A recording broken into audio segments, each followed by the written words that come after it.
If you cannot maintain that erection, you cannot have that erection and you cannot maintain it, that is a serious problem. And I also want you to remember that my views on this channel are not to substitute your doctor's advice. No, they are not. My views on this platform are actually supposed to help you learn and relearn most of the things that you've learned from the system.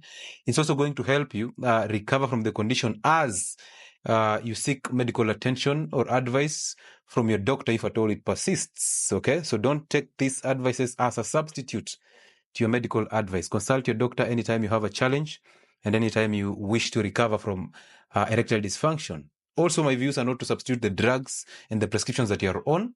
My views are specifically for learning purposes, educational purposes, and also to open up your third eye so that you can see healthcare from all angles. Okay, I wanted to make that disclaimer because, of course, you already see what they are doing. Okay, so erectile dysfunction happens to every man, literally most men, and in the modern generation, most men are suffering from this condition without even knowing. Some men, you will work so hard to get a yam. You will spend a lot of money to get a yam, and then when you're given a chance to pound that yam, it becomes a serious problem. Either you get an erection which is very weak, so you struggle to penetrate a woman, or when you penetrate a woman, it doesn't even last for long. Or you penetrate a woman, and as you're pounding her, your penis starts to retract back. That is the most embarrassing situation. So most men, the shame that comes with erectile dysfunction cannot allow you as a man to actually share it out with other men. And you share it out with a lot of doctors, and doctors keep your secrets because it's professional to keep a man's secrets. But the reality is, it is so disturbing that men cannot fix this because the healthcare system has actually misled them to think that erectile dysfunction is normal. That is one.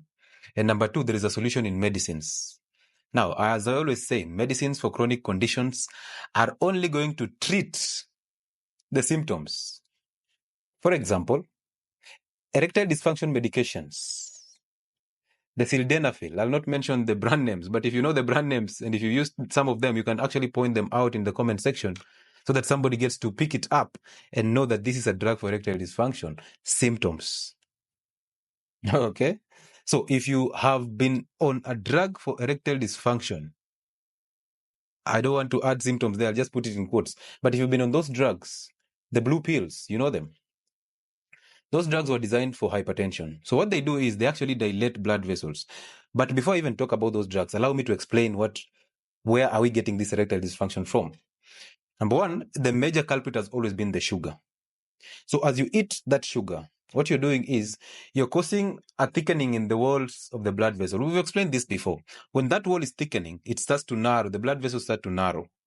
And as those blood vessels narrow, the blood flow towards the penis starts to go low. So there's low supply of blood towards your penis.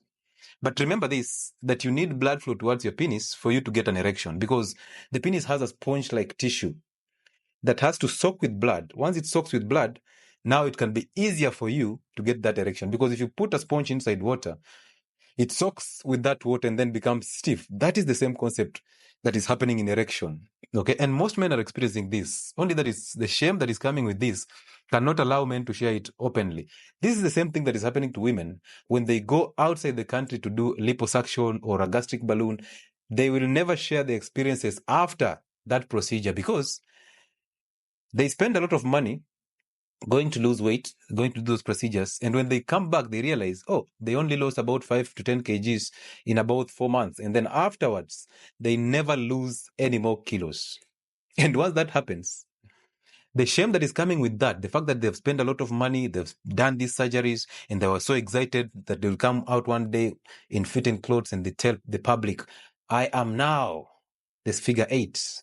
The shame that comes with that cannot allow them to come out in the public and tell you their procedures failed. This is the same thing that is happening to men. And you realize there was a hospital that was actually advertising for surgical correction of erectile dysfunction, that they can do a surgery to you. That surgery will help you get your erection back. But of course, they never talk about fixing the cause. They're just talking about fixing the symptoms. So the surgery is fixing symptoms. So this is the point. So when blood flow towards the penis is limited, now you don't have an erection. And also remember, there is a psychological aspect to erection. Once your psychology is off, my friend, however much you try, you will not get that erection. Number 3, there is nervous transmission from the brain towards the penis. And anything, physical injury, medicines, sugar, because sugar actually kills the nerves, will give you a problem, because now you'll not get the erection because nervous transmission towards the penis to stimulate erection muscles is not there. So sugar is an enemy to any man who is experiencing erectile dysfunction. Number 2, you've been taking that sugar, so therefore you've occluded blood vessels that actually supply your penis. Once that is happening, another problem is coming in. And above all, your psychology is literally off. You are getting into this sex nervous, anxious, or rather depressed. So you're getting in this for the wrong reasons. One, you just want to ejaculate because the lady has a very fine ass. You just want to ejaculate. So your reasons for getting into this yam is wrong. And then number 2, you're so quick to ejaculate, and you've been ejaculating all through, even on masturbation. And we'll talk about how masturbation and pornography are actually killing the generation right now. And the system is actually killing us through that, because even if you try to find out information about erectile dysfunction on the media, on mainstream books, on research, put that in quotes, you will never find it, because they have made sure that they regulate the information that is coming out concerning masturbation, because the intention is to weaken the man. So as they make you weak through giving you all this medication, these surgical procedures, and making you fat through eating unhealthy foods, they also give you solutions in medicines, which actually cause more problems. We'll actually talk about the lipid-lowering drugs. So once we talk about that, you start to understand how the system actually set us up for failure. But we don't have any excuse. As a man, your role, among provision, protection, your other role to a woman or your woman is to satisfy her sexually. So there's no excuses. Now, I put up a post some days back, and men were so angry. When I talk about masturbation, men get so angry. Culprits get so angry because in the modern generation, 3 out of 5 men are obese. 4 out of 5 men are actually masturbating. And the annoying part is that men can actually have sex with their woman in bed, fail to satisfy this woman because of weak erections, but run to the bathroom and still masturbate to just get satisfaction. This is absurd, because masturbation is a very serious problem in erectile dysfunction. So as I'll be talking about the causes of erectile dysfunction, you will get to understand deeper how masturbation actually messes your system up. And on the causes of erectile dysfunction, which is the major part of the shaming part of the erectile of the sexual health in men, 2 causes are here. One is the psychological cause. So it's all here. It's all in your head. And 2 is the metabolic factor, or the metabolic causes. When I talk about metabolic, I'm talking about diseases like diabetes, hypertension, stroke. When I talk about psychological, I'm also talking about some diseases like epilepsy, like Alzheimer's, like Parkinson's. Of course, there are things that we have like trauma, but trauma does not play a very major part here, because not unless it's very, very psychological. So I'll classify those into different, those 2 groups, but then I'll talk about each group and the diseases or the factors that are under those groups. I will also talk about the bodybuilders and the steroid use in erectile dysfunction. Why do bodybuilders have small penis? Or is it penis or penises? Whichever the case. Why do bodybuilders have low libido? What is the cause? Is it even true? Why do skinny people also have the same problems? How does masturbation affect your day-to-day life in relation to erectile dysfunction? So what causes this? Because since we've understood the sugar is the one that is blocking blood flow towards the penis, and also sugar is the one that is killing nerve supply towards the penis, why don't we do away with sugar? Because that is the major cause. And you will actually realize that most of the conditions that are here that I've mentioned here, as I was doing the research and the studies for this, you will realize that most of those conditions are actually coming from diets. So this is actually a dietary condition. Is that not amazing?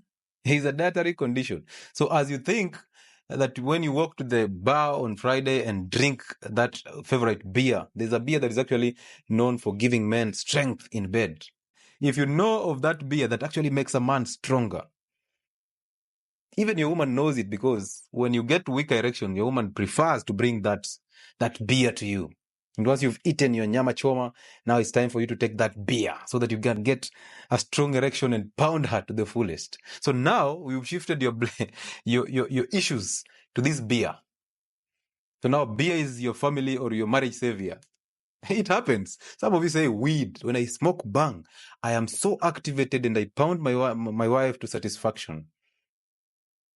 Daktari, unakumbuka ile 2 weeks ago, I took some weed and I pounded my woman, and I think that thing has a solution.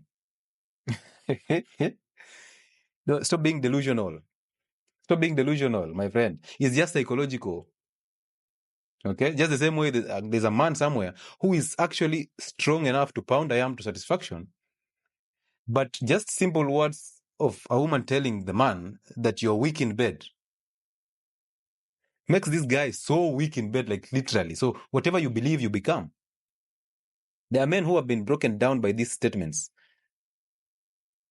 that you're so weak in bed. But the same woman who is telling you that, you pounded her yesterday for about an hour. You wasted a lot of energy, and then you went ahead and ejaculated aimlessly, because, of course, men still consider ejaculation as orgasm.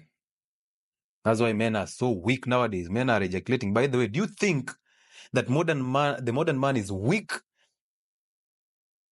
Or do you think the modern man is stronger as compared to the traditional man? What is your view? Do you think the modern man is growing weaker or stronger?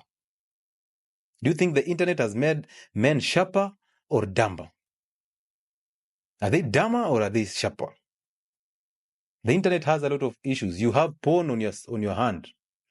Nowadays, every site is actually hypersexualized. You don't need to go far to see a woman naked. Nowadays, even weaker men are actually undressing their pregnant women and posting on social media. So you don't need to go any further, because now pregnancy is the new nudity. You don't need to go any further to just see a naked woman. As compared to when we were growing up, seeing a woman's thighs was a story of the town.